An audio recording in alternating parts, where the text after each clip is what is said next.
women. I just wanted to give you a little bit of encouragement because I think it's important, like holistic women, I'll get into who we are, what we do, but we have been an organization in this area we're going into our third year. All right. And I remember coming into sometimes events like this and be like, you put your hard work, your blood, your sweat and tears into something and you want to see it a certain way. And sometimes we can get discouraged by what we see, not realizing that God has a bigger plan. So even in, I'll put this one, okay. So even with, thank you. So even with, not seeing what you see in your head in the natural, just know God got a plan. That's right. He has a plan. So this is, for us, like I said, year 3, we are now, we started out with just eight women who decided I want to be whole. And then from there, we done grew in less than 2 years to a network of in-person women who support our events at over 300 women. Yes. We have a global community of over 1,000 women, and we are at the point where we have to stop registration on our events. So I just want to be an encouragement to you and just let you know, look, you're doing the right thing. Keep striving, keep believing, keep working, because they're watching. They're watching. So what does it mean to be whole? Can anybody tell me, when you hear that, what does that mean to you? What does it mean to be whole? Happy, healthy, and healed. Anybody else? There's no right or wrong answer. Y'all not going to fail. At peace with yourself and your life's decisions. Yes, I like it. I love it. So I'm sorry. Grounded. To be able to love yourself. Oh, come on in here. And the child should lead them. So holistic women, it stands for women healing and overcoming life experiences. Yeah. So in order to be a holistic woman, you have to understand that there's going to be some healing and some life experiences that you have to overcome in order to become your best self. And a lot of times people don't understand the most important factor in your business is you. So before you can get all the business strategies and the financial wealth and begin to go out here and build a business, you have to understand who you are as a person at first. You have to understand what you possess, what you have, and who you are. So a lot of times we want the get rich quick scheme, or we want to go into these companies and we want to be Fortune 500 business owners without putting in the work. Because when you get the wealth, do you know how to manage it? When you get on the platforms, do you know how to articulate the goal? When you have a staff, do you know how to pour in and to lead people? So before we can become business owners, we have to become self-owners. We have to understand who we are, what we possess, and what we have. And in order to do that, I'm not going to be before y'all long, but in order to really get to the next level in your business, whether it's a service-based, whether it's ministry, whether it's leadership, whether you are in corporate America, you're climbing the ladder. Whatever your next level of just elevation looks like, in order to be whole, you got to be committed to conquer. So you have to be committed to conquer.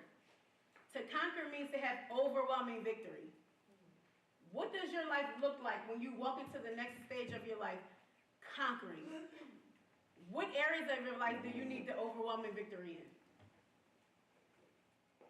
So before you can take the next step, you have to assess where you are, see where you want to go, and take the necessary steps to get there.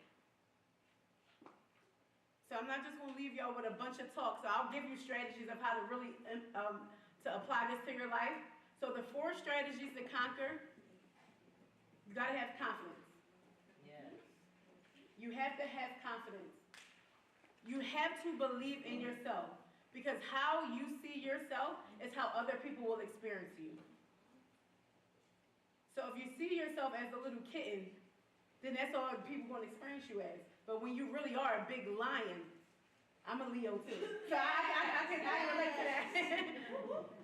Do you see yourself as a lion, or do you see yourself as a afraid little cat? Your confidence is everything. Because even if you may not have you may not be the best business owner, you may not have the best product, you may not have the best service, but if you go in there and you believe in that thing and you sell that thing with what you believe, you can make some moves with that. Right. It's all about how you believe in yourself and how you see yourself. You have to have confidence. The second thing is you have to have clarity. You have to know where you're going. It's not just enough to have sight. It's not just enough to have vision, but you have to have clarity. And I say this all the time, sight is perspective. Your vision is purpose. But when you have clarity, that gives you pursuit. You have a mark. You know where you're going. You know where you have to get to. So you have to have clarity. You have to be clear on your goals. How can you sell something when you don't even understand it yourself? How can you get people to buy into what you're doing and what you have if you can't articulate it? So people ask me all the time, and this is a good segue here.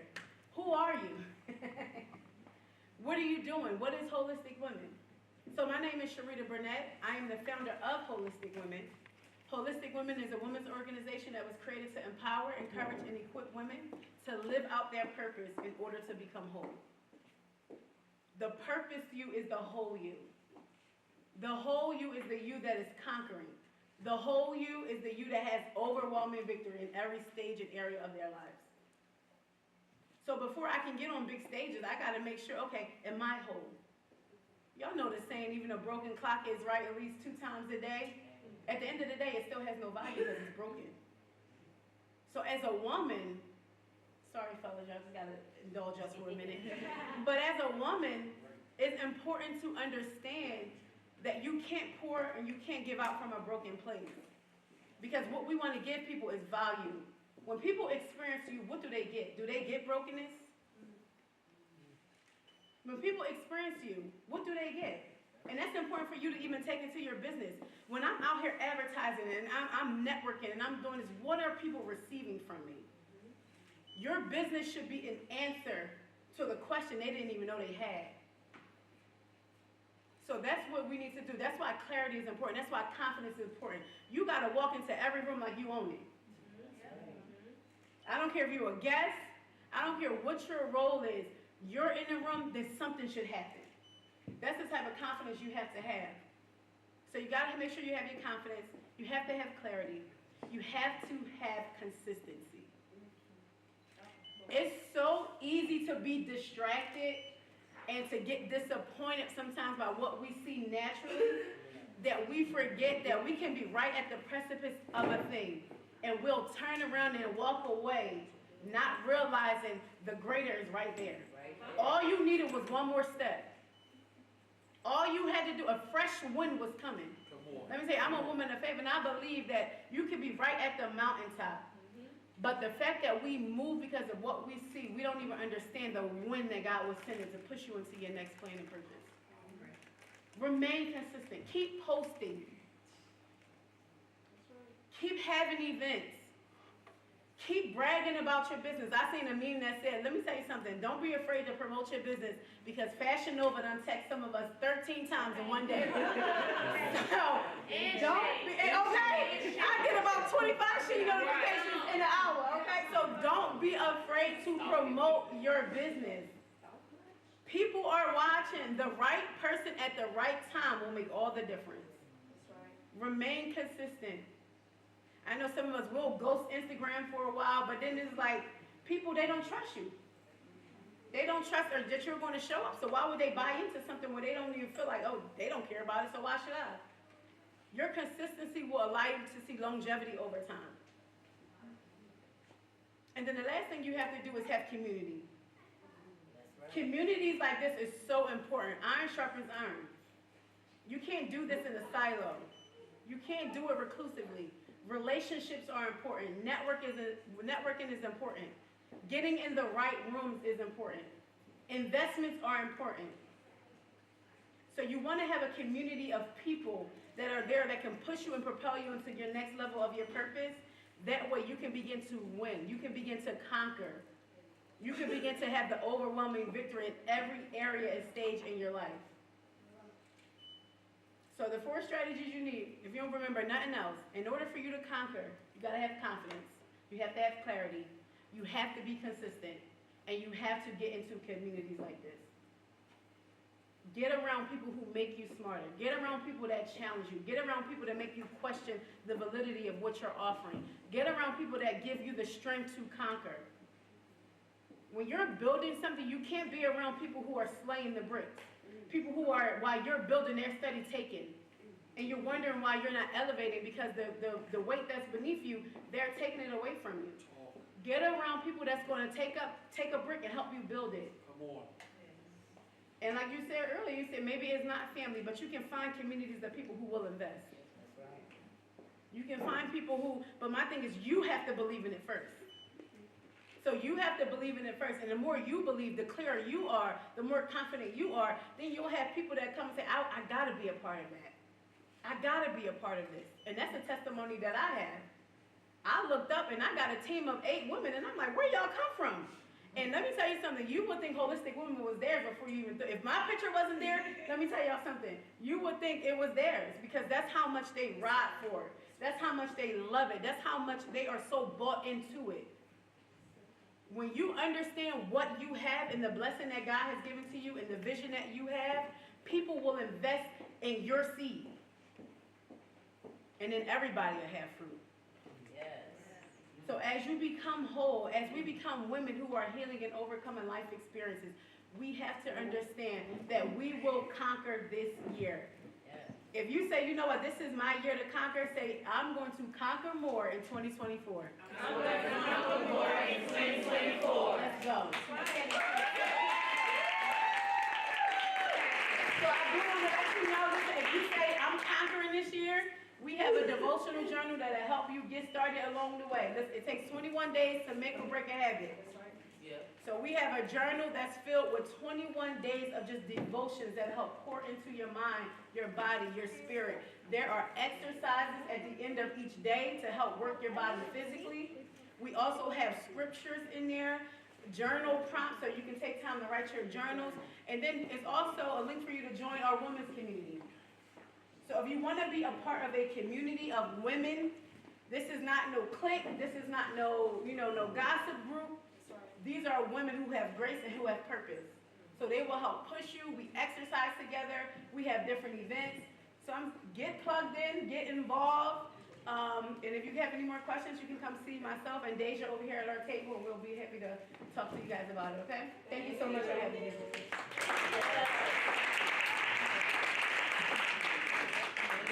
You're welcome. Thank you. I don't know if you guys can hear me. It's on. Turn on. Thank you so much, Pastor Sharita Burnett. That was amazing. Sharita, I'm sorry. That was amazing. Thank you. I definitely see how we could use those 4 strategies: confidence, clarity, consistency, and community, which are 4 things I hope I have and strive for as well. Next we have Pastor Harold G. Burnett.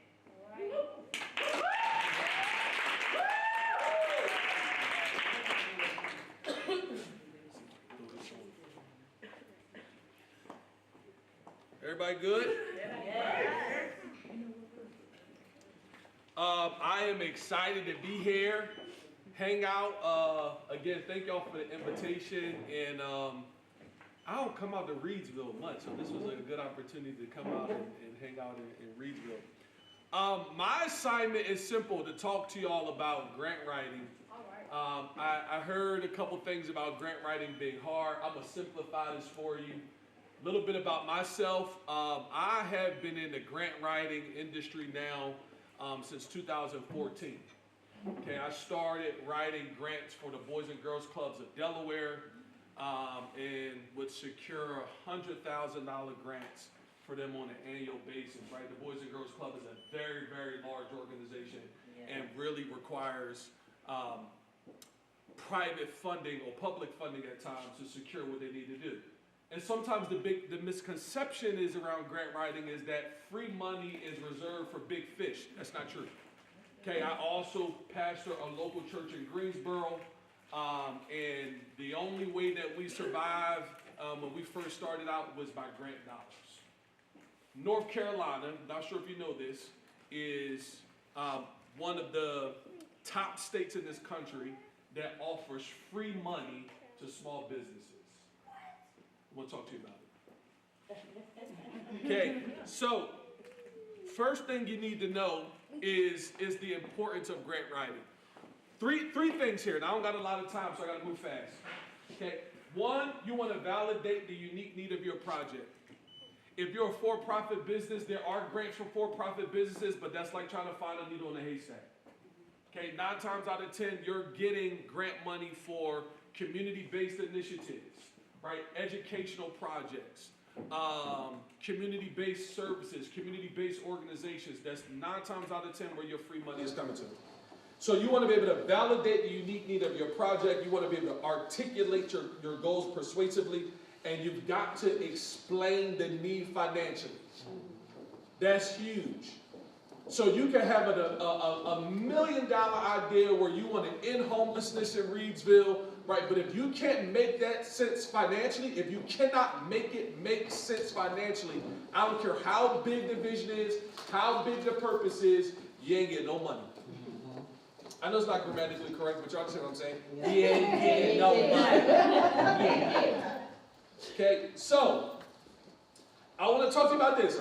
5 major components that you have to have when you are writing a grant. Number 1, you need a detailed proposal. Number 2, you need project goals.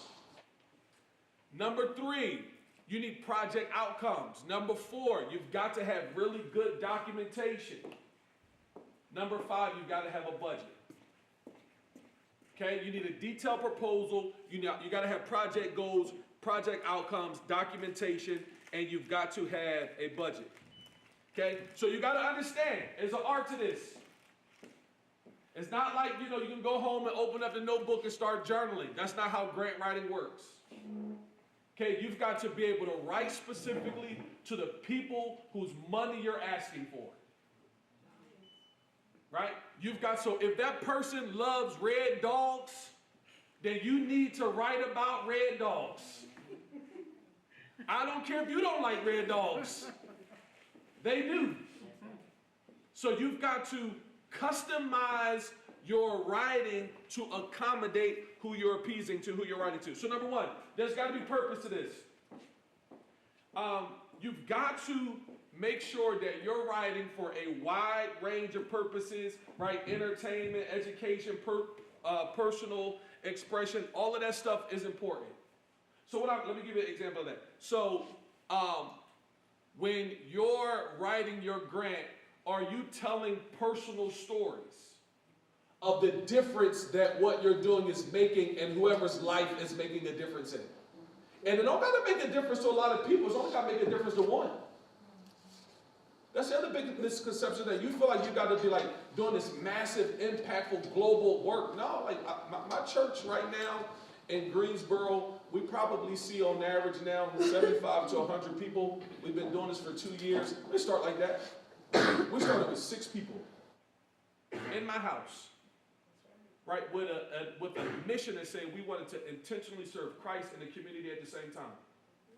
And we wanted to make a difference in the educational system in Greensboro. So we had a goal to open up a student resource center in one school and serve 5 students. I needed $10,000 to do that. And so we found a grant to give us $10,000 to service 5 students in one school. Okay? So you begin to just tell the stories of the work that you're doing, the difference that it's making in the people that you're serving. Does that make sense? Okay. So grant writing specifically aims to persuade funders to invest in a particular project, showcasing its importance and its impact. I will highlight those words. Write them down. Importance and impact. You've got to highlight the importance and the impact. Okay, when you're talking about audience, typically when you're writing, right, your audience can be wide range. It can include a ton of folks, right? But when you're talking about grant writing, you've got to write to a specific target. Okay, so before you write that grant, you should probably do some homework. Where is that grant? Where is the funder based? What projects have they funded in the past? Have they ever funded anyone in your area before? If so, how much did they give them and how long ago? If not, that may be a unique opportunity to bring grant dollars into the community. Reedsville, how many people from this area? Nobody. Most people are from where? Greensboro? Okay, so Raleigh, right? So, Rockingham. Okay, so Greensboro, even though major city compared to North Carolina, smaller than Raleigh and Charlotte, on the grand scheme of things, Greensboro is a very, very small community. Okay, compared to like some of the big metropolitan areas like Philadelphia, Atlanta, DC, Baltimore, LA. Right, so to have a funder go, hey, I'm serving a urban community in Greensboro, very small mid-market population. Here's an opportunity for us to do some really important and impactful work. Boom. Okay? Here we go. 10 words you should never use. 10 words you should never use when you're writing a grant. I got to move fast, so write this down. I only got 30 minutes, and I think I've already used 15. Here we go. Try. Don't use that word.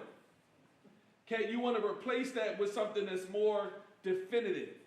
Don't use the word hope. Well, we hope to do this. I hope to do that. That's a no-go. Okay, don't use the word maybe. Be more specific about your outcomes. Wish, need, unsure, hopefully, just, basically. Words that you should never, can I just give y'all a secret? It's this thing out there now called ChatGPT. Yes. Okay. Period. Time to write Okay. It's time to period. Like, legit, I'm giving y'all a secret. Like, legit, all you do is just go to ChatGPT and say, write me a detailed outcome for this grant with these outcomes. And see what happens. See what happens. This young gentleman was talking about, like, we're in the world of AI now, that most of the technology would do the hard work for you. But there is a thing where you can bite off more than you can chew and present a perspective that's not real. Because ChatGPT will write it for you, but you still got to have the evidence for it and the outcomes of it. Right? So you can put this elaborate grant proposal together, and you can get funding, but I see a lot of people make this mistake. They get the money and then don't know what to do with it and mismanage it, and then you mess it up for everybody. It takes one organization to mismanage funding, and guess what? Most of your nonprofits in this area won't receive funding. Okay, so I want to give you some tips on how to craft a persuasive proposal, and then I'm out your hair. Number one, you've got to understand your audience. Do the research. Okay, don't be lazy. Well, this is hard. Well, if it was easy, everybody would do it. If it was easy, everybody would do it. It's free money. You're going to have to work for it. This ain't the lottery. You know what I mean? Like, if someone has money and they're willing to give it to you with no interest, don't worry about paying me back. At the very least we could do is the work that's needed to be done so that we can get it. That's right. That makes sense? Yes. Okay. So number one, do the research. Understand the needs, the priorities, and the values of your funder. Number two, tailor your proposal to align with their expectations.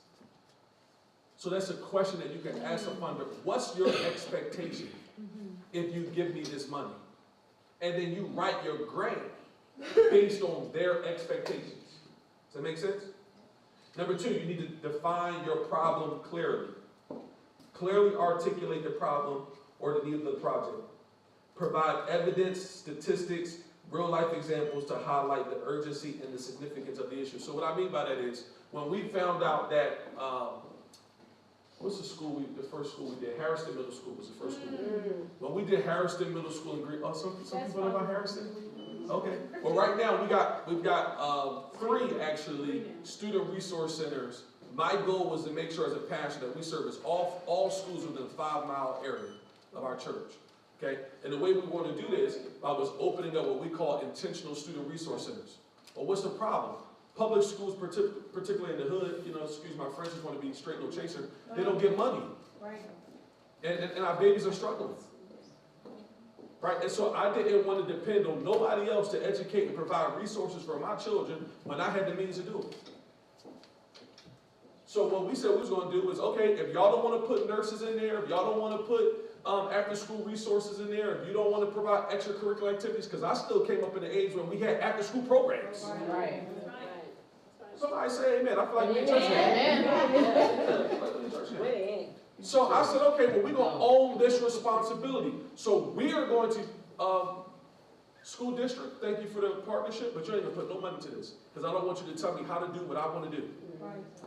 So now we're going to raise our own money, and we're going to put these resources in our schools. So our kids have an opportunity to do what God has called them to do. Well, what's the problem? They're underfunded. These resources are not available, and nobody's willing to pay for it. That's the problem. And that's what I'm solving. That's why I need your money. Right there. Boom. That's how it works. Okay.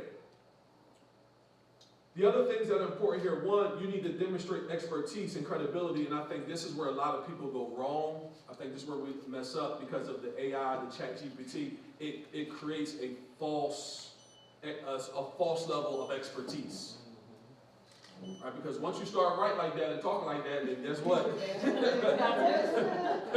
You don't put this elaborate proposal together, and then someone's going to come out to see the work that you're doing, because that's a part of it. They're going to ask you for free money 9 times out of 10. Someone's going to do an evaluation. They want to see what you're doing and how you're doing it. And so they're going to come out to see what you're doing and how you're doing it, and they're going to go, hold on now, wait a minute now, this don't align with what you wrote to us. So you got to make sure that what you're doing is credible. You got to make sure that you've got a level of expertise. So if you need to do some training, do some training.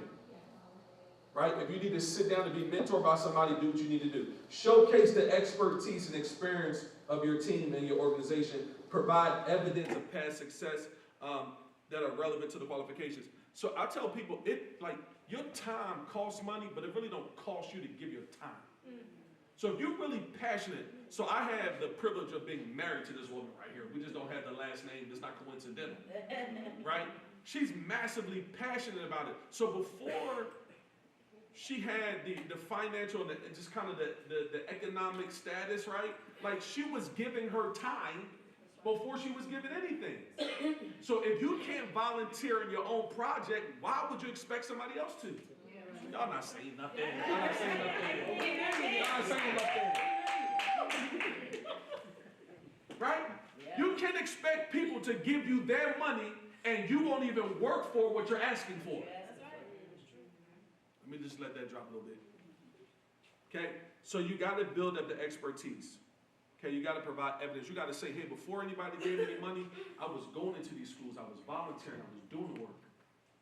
I was making food in my own kitchen and going out and giving it to the homeless. I was bringing kids into my own house and providing mentorship. And all of us do it in some way, shape, or form. We just fail to tell the story of how we've been doing it so that somebody else can help you and fund what you're doing. Does that make sense? Okay. For the sake of time, I'm going to move because I want to get to questions. Project goals. One, you want to clearly state the objective and the goals. Right, you want to provide a detailed plan of action. So you want to define measurable objectives and goals of your project. Right, you want to clearly define those roles, responsibilities, and timelines. Okay, so I want to go back here and then I want to pause. I got 5 minutes left to just take some questions. These go back to the 5 major components of a grant. Okay, where I see a lot of people make mistakes. Right, is one on the budgeting. Right, and number 2. On the detailed proposal. Most people know what they're trying to achieve and the goals that they want, right? Most people don't know how to articulate it in a very detailed way, and they lack the documentation to prove it. And so as a result, you're doing great work in the community, but no one's going to give you money because you haven't been documenting it properly. And so as a result, then we go, this is hard. No, it's not hard. You just have not been doing the right work. You haven't been doing it the right way. Does this make sense? Okay. Any questions about this before I take my seat? Yes, so when you say, document properly, what, can you give a few examples? Yeah, so if you are taking $100 and you're buying school supplies, right, I would document that. I would create an itemized budget of says, here's what I've been doing to service this project. keep the receipts of those things. Then I will put a narrative together every month of the work that you've been, a detailed narrative. Even if you could do it week by week, of just saying, here's the work that I've been doing. It's called scope of work. Here's my scope of work that I've been investing in this project. And you want to create a narrative and you want to tie that to the finances that you've been investing in there, right? Because then when you go to a funder, you can go, hey, for 6 months, I put $1,000 into this project. Right? This is why I need $5,000 from you. The other thing I would give you is like, just, start small. It's okay to start small. Right? If you've never gotten a grant before, 9 times out of 10, no one's giving you a $100,000 grant. Go grab the $1,000 small business grant and go manage that well. And then turn that $1,000 into 5. The 5 will turn into 25. 25 will turn into 50. And then before you know it, right, then you've learned how to manage grants, and then you build relationships with grantors and funders. They trust you on how to spend money, right? And then you can get the big fish. Don't go out there, if you've never done this before, go try to catch a shark. Take that little worm you got from the dollar store, you know what I mean? Yeah, you know what I mean? When you first started learning how to fish, you had a little hot dog. Put a little hot dog on your reel and catch what you can catch. Tap yourself and tell yourself, catch what you can catch. I gotta get ready for Resurrection Sunday tomorrow. Catch what you can catch. And then once you catch that, any good fisherman will leave a piece of that as bait. Then you attach what you caught to the hook. You throw that out there. The bigger the bait, the bigger the catch. But if you go out there and you try to throw out, you got a little worm, you're trying to catch a shark, you're gonna get disappointed. Because sharks don't eat that. Sharks don't eat that. I do have a question. Yes, ma'am. One of the things that I have seen majority on, especially when I go online, TikTok, other places like that, what makes it hard, I think, and I would like your perspective on it, is that a lot of people will try to take a template and make that one size fits all. And grants don't really work that way. No, and social media will mess you up. Social media will mess you up. Because I've seen these things of like, I've done a grant a day. Ask them to prove it to you. Just ask them to prove it to you how and I'm not saying that there's no legitimacy in that, but in my expertise in the work that I've done, these things take a lot of work. Yeah, it ain't gonna happen like that. It takes a lot of work. Okay? So this idea that there is a cookie cutter approach. Now you can take a grant, right? That you say, I secured $1,000 with this. And you go, okay, this is a good framework. I'm going to use this framework. But one grant, we had secured $7,000 for our church in Philadelphia at the time. And all they wanted to know was my personal testimony. That's it. They didn't care about the work we were doing. They didn't care about the impact we were having. They just wanted to know, when did you come to faith and how long have you been saved and when did you give your life to Jesus? They just wanted to know all of that. Now, I could have took my little template that I had and used that, and I would miss opportunity. Because I didn't give the funder what they were asking for and meet their expectations. And I think that's what you're speaking to. Yeah. Any other questions? Yes, ma'am. When you say, talk about what are you speaking to the criteria for getting the funding? I'm talking about the funder. The funder. Okay, so the funder is the individual who is actually giving you the money. So you need to write your proposal to accommodate them. Does that make sense? So when you say individual, I'm sorry. Yeah, go ahead. Are you saying individual person or company or the grant they represent? It could be, that's a good question, because the funder could be a person. The funder could be a foundation, and that foundation can have a governing board, a committee. So these are all questions that you gotta ask. Who's reviewing this grant? Right? Is it a group of individuals? Is it one person?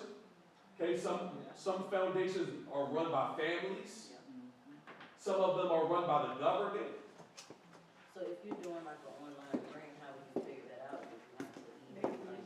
I would do my homework. I would call. I would call and just say, what are your requirements? What are your qualifications? Who's reviewing this? Is this a group? Is it a committee? Is it an individual? What do they represent? What are their expectations? What are you looking for? You can ask as many, and I think in my experience, the more questions you ask, the better. I don't think any funder is going to be mad at you for asking a bunch of questions, because what it tells them is that you're actually serious about this. Yeah, these are good questions. Yes, ma'am. What happens when a grant is re-granted to you? So a funder receives some money, the money was left over, and you've been doing the work, the funder re-grants it to you, you have a fiscal agent stands in space for that, the fiscal agent receives that. Who's the funder now in that situation? So re-granting is a little complicated because there's a couple scenarios here. So if you have, let's say you are a mid-sized company and you've got a CFO, okay? And your CFO is representing you as an agent, right? They are an agent of your company, and they secure funding, okay? And let's say the grantor comes back and goes, hey, we actually got, an extra $5,000 that we can give you. There's a couple things that if it's you or somebody else, needs to understand. You gotta ask questions like, are you still expecting, you still have the same expectations from the money that you gave us originally? Or is this a separate grant?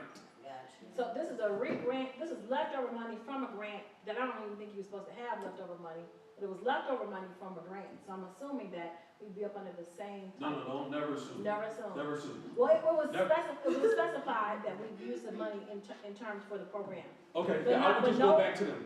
Okay, I just would go back, whoever gave you the money originally, I would go back to them and say, hey, outline the expectations in writing.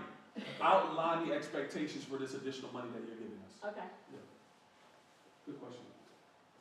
I think I got one more question. Go ahead. Okay, I just have a question. Okay, I know you said when you want to look for a grant, you want to have like detailed information. This is what I did. This is what happened when I did that. Except for it's like you still need for your community, right? But you never you haven't worked towards it. Would you still try to get a grant, or that's something you would want to try to use your own income to try to? At least I would make let me get one of those cards. It's a good time to click, click, click, click, click. Click, click, click, click, click, click, click, click. Yeah, right there. Okay, it's a good time to plug this. So I give oversight to this thing called the C3 Circle, and we do exactly what you're talking about right now. Okay, it's a mentoring group of small business owners, ministry leaders, and we do stuff like this. All right, one-on-one sessions on how to help you get started. The big problem that people have is they don't know how to take what's in their head to their hands. Right? That's the big thing. We've all got ideas, we all see it up here, but we struggle with how to take what's in our head to our hands. And so the only reason, outside of the grace and the favor of God, that I'm able to stand right here is because I had a Nana. Come on. Right. You know what I mean? I had a Nana who helped me navigate this stuff that was up here, and says, don't you ever just keep vision and dream up here. You got to learn how to move it from your head to your hands. So my grandmother helped me get to college. I went to a historically black college as well. I know y'all was repping all the ones up there. I might as well throw Delaware State out there while I'm here.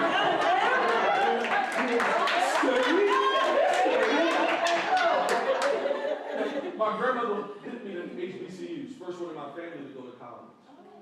Okay? But you've got to have, why am I bringing that up? Because mentorship is important. Right? Mentorship is important. So I teach the people you got to have somebody that's pouring into you, but you also have to pour into somebody.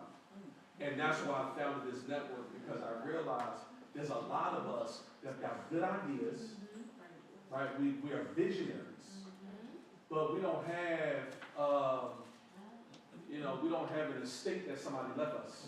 Let's be real. We don't have an estate that somebody left us, right? They got $100,000 in it that we can just kind of do what we want to do and experiment on. No. We building this thing from the ground up. We build this thing from the muscle. So I'm just trying to teach people I'm trying to mentor people on how to do this in a very smart way. Work smarter, not harder. So your question specifically is, my first leg is you got to invest in you first. Right? No one is, 9 times out of 10, no one is going to make an investment that you have not made an investment in. So start it. Okay, we do this class, I do this class on how to get started. Start it, do it. And you don't need a whole bunch of people, you don't need a whole bunch of money, you just gotta believe in you. It sounds like you need to be a part of a holistic women's community, I think. It's a big thing. I'm ready to know better. No, this is what I'm gonna tell you to do. My first point of advice is before you leave out here, get up and walk maybe about 20 steps to that top. Yeah. That's a good thing to be a part of. Anything else? My time is up. Again, thank you so much for the opportunity. I really appreciate it.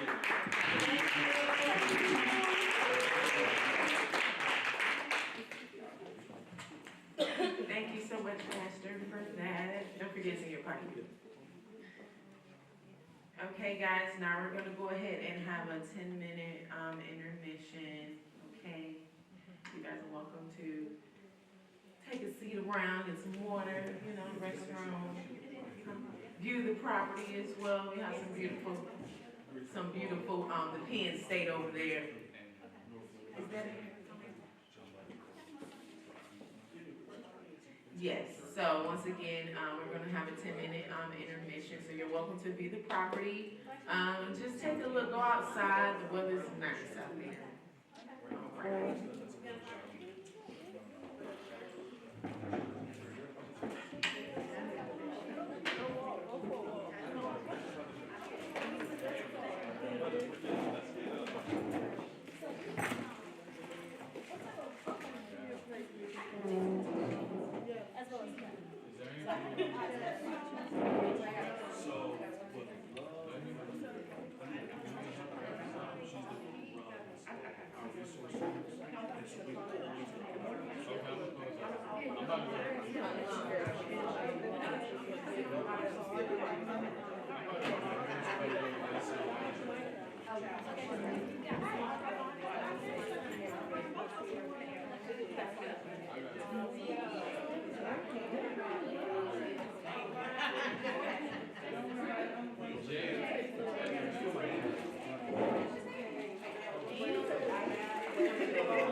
I would love to.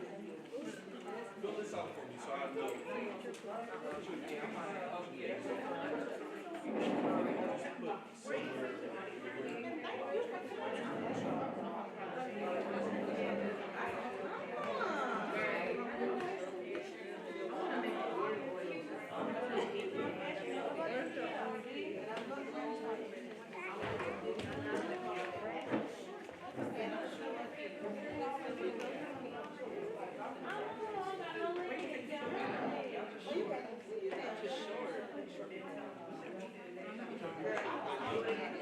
Every night.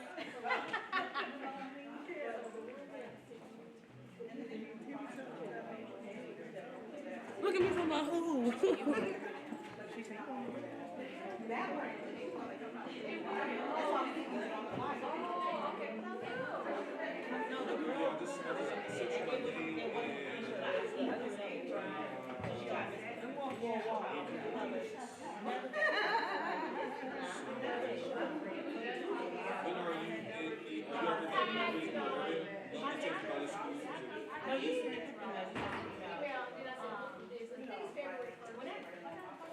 Yeah, and then I'll connect you to Dr. House. She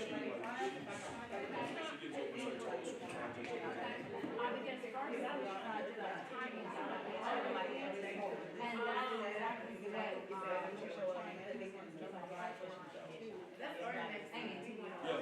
also I've got to go with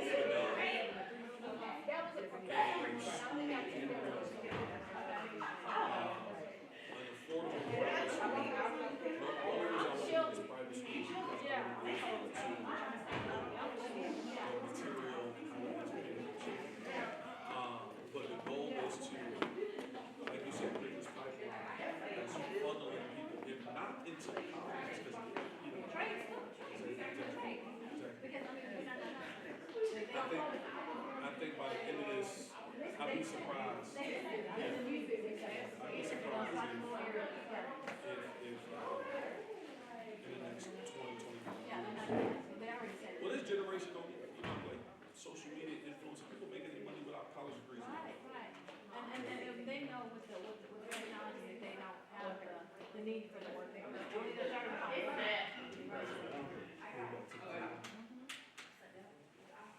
So it's a pleasure meeting you guys. It's a pleasure, pleasure. Yes. We never chatted, I've never. I'm a real. Realtor in this area? Okay.